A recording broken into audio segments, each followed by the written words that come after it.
Do you still need a college degree to make over six figures in income? And I think there has been a big shift in the labor market where college degrees are no longer as relevant as they used to be to make good income. Now, what's considered good income is subjective depending on where you live and your day to day expenses.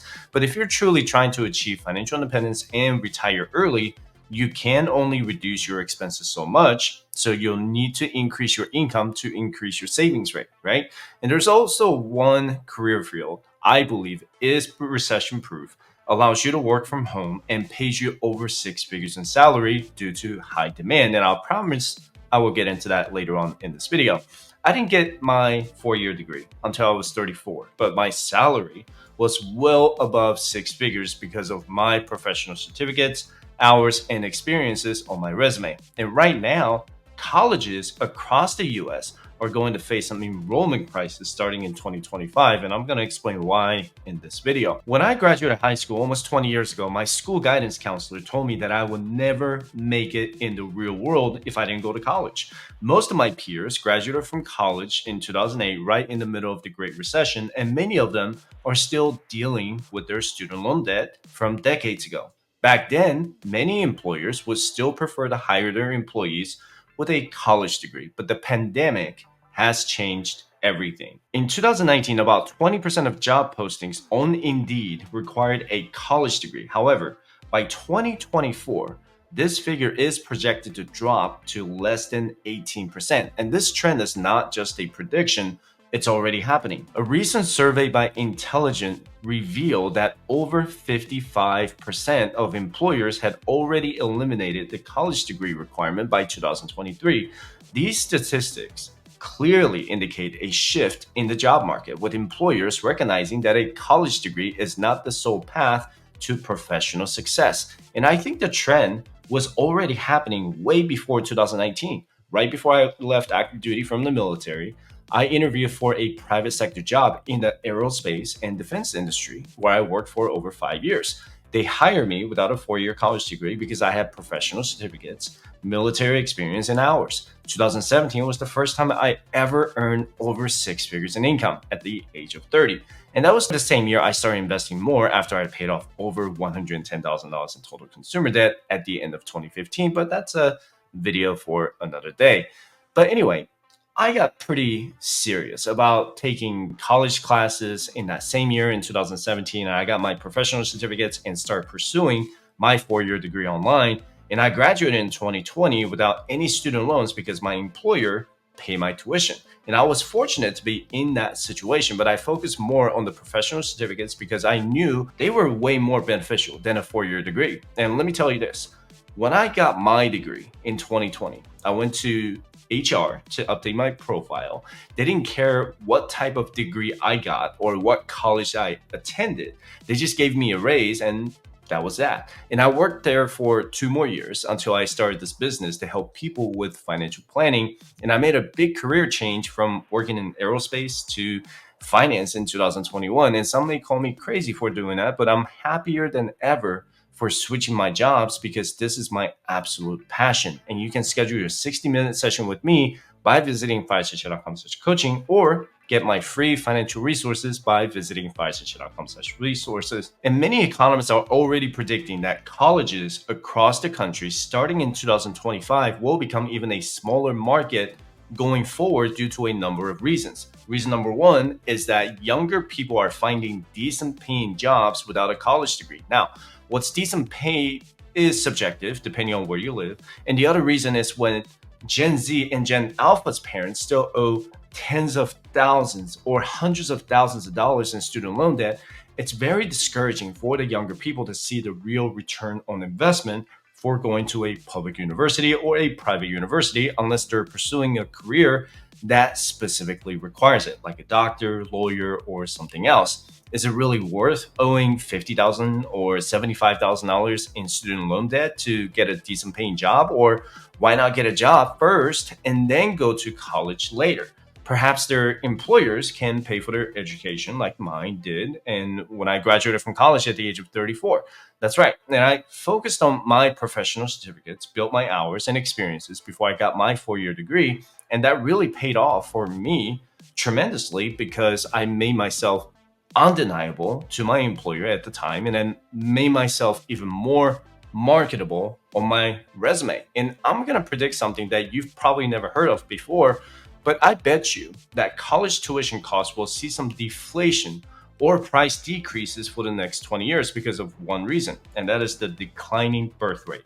According to the data from the CDC, the national birth rate fell by almost 23% between 2007 and 2022, dropping from 14.3 births per 1,000 people to 11.1 births per 1,000 people.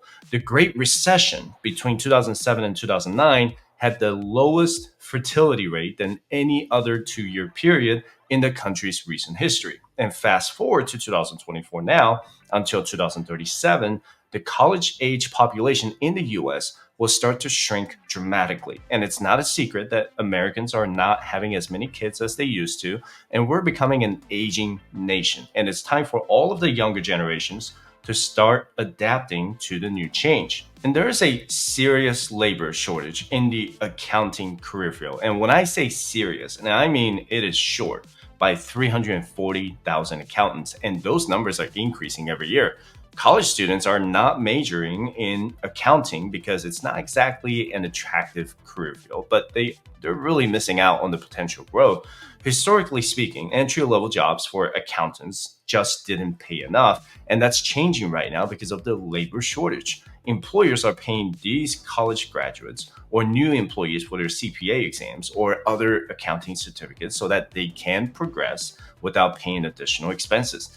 I think eventually they're going to drop the 150-hour requirement because I think it's way too excessive and it doesn't necessarily lead you to become a better accountant.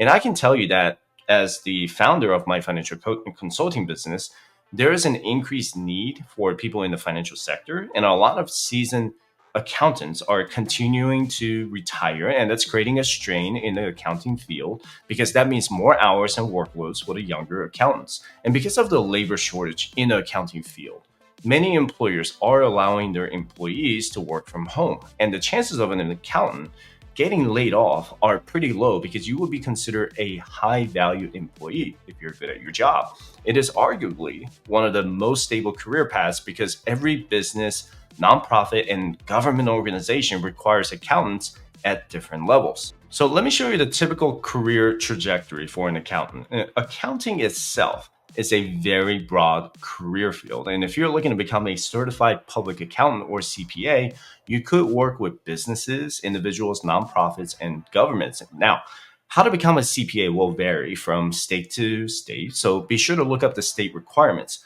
In the state of Nevada, where I reside, you will need to have a bachelor's degree before taking a CPA exam. But you could start by becoming a tax preparer by working at a major firm or business if you have an accounting background without a college degree. If you don't have any accounting background, it's okay.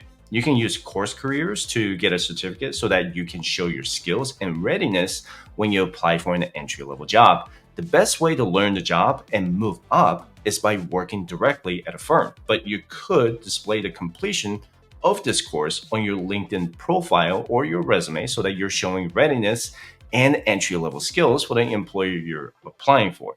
And this course will prepare you for entry-level accounting positions like billing and collections, payroll specialist, bookkeeping, and tax preparation.